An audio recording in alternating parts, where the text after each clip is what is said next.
नमस्कार मित्रांनो, माझं नाव दीपेश शिंदे आणि स्वागत करतो माझ्या YouTube चॅनलमध्ये। आज घेऊन आलो एक नवीन साहसमध्ये म्हणजेच माहुली गड। तर चला तर पाहू पुढील प्रवास। मित्रांनो, आम्ही घरातून निघालो सकाळचे 5:15 वाजता आणि पोहोचलो घाटकोपर स्टेशनला 5:30 वाजता। 5:45ची कसारा ट्रेन लागली होती आणि ती आम्हाला भेटली।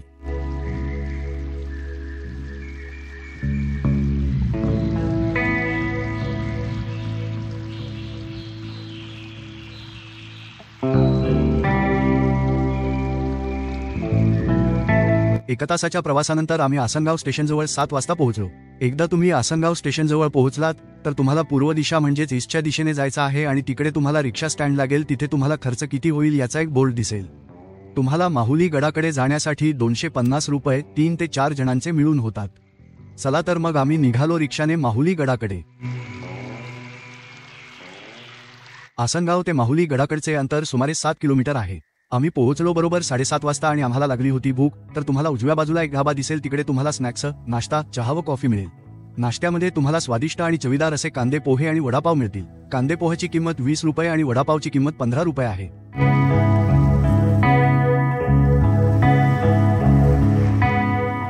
इकडे तुम्हाला वेगवेगळे कचऱ्याचे डब्बे दिसतील आणि तुम्हाला त्याचप्रमाणे कचरा योग्य त्या डब्यात टाकावे।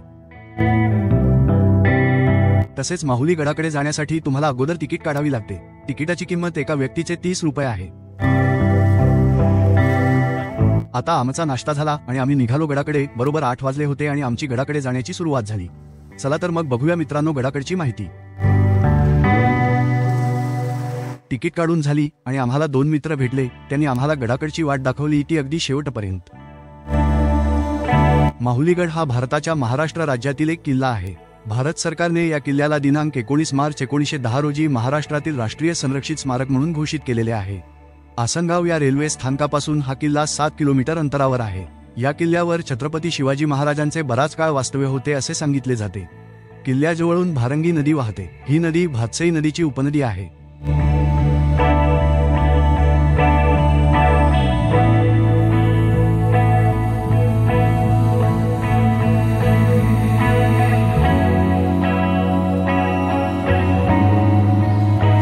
असणारा माहुली किल्ला छत्रपती शिवाजी महाराजांनी 1661 मध्ये मुघलांकडून जिंकून घेतला होता। पुरंदरच्या तहात तो पुन्हा मुघलांकडे गेल्यावर सन 1670 मध्ये मोरोपंतांनी तो परत जिंकून घेतला। शिवाजी महाराजांच्या मृत्यूनंतर शंभूराजेंच्या काळात मराठ्यांचे किल्ले लढून जिंकता येत नसल्याने औरंगजेबाने ते फितुरीने जिंकण्याचा प्रयत्न सुरू केला।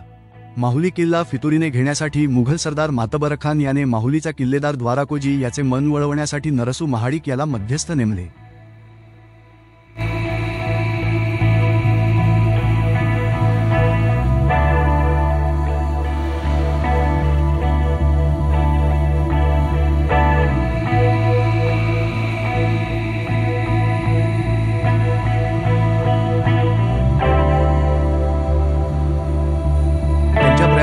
किल्लेदार द्वाराकोजी मुघल सरदार अब्दुल कादीर याला भेटला आणि म्हणाला की साल्हेरचा किल्लेदार असोजीप्रमाणे मला मनसब दिली तर मी किल्ला खाली करीन आणि 40,000 रुपये, 10 घोडे, खिलत इनाम आणि राहण्यासाठी जुन्नर जवळची 2 गावे वतन दिली तर मी स्वतः दरबारात हजेरी देण्यासाठी येईन।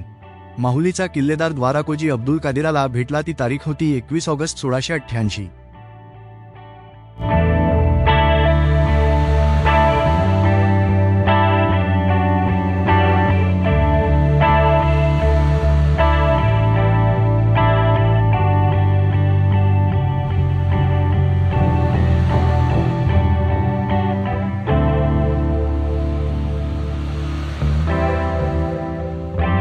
भौगोलिकदृष्ट्या शहापूरच्या वायव्येला असलेला हा किल्ला मध्ययुगीन कालखंडात भोवतालच्या महत्त्वाच्या ठिकाणाशी जोडलेला गेला होता। कल्याण सुभ्याजवळ किल्ला म्हणून शिवकाळात त्याला विशेष महत्त्व होते। तसेच नाशिक व सुरत परिसराशी सुद्धा माहुलीचा संबंध होता। माहुलीवरून जव्हार मार्गे सुरत, तर माहुलीवरून नाशिक आणि माहुलीवरून किनली, मुरबाड मार्गे नाणेघाट ओलांडून जुन्नर तसेच अहमदनगर अशा भौगोलिक रचनेमुळे माहुलीला अधिक महत्त्व प्राप्त झाले होते। ठाणे, कल्याण, भिवंडी, जव्हार, नाशिक, सुरत, मुरबाड अशा महत्त्वाच्या ठिकाणांना माहुली किल्ला जोडलेला असल्याने त्याला महत्त्व प्राप्त झाले होते।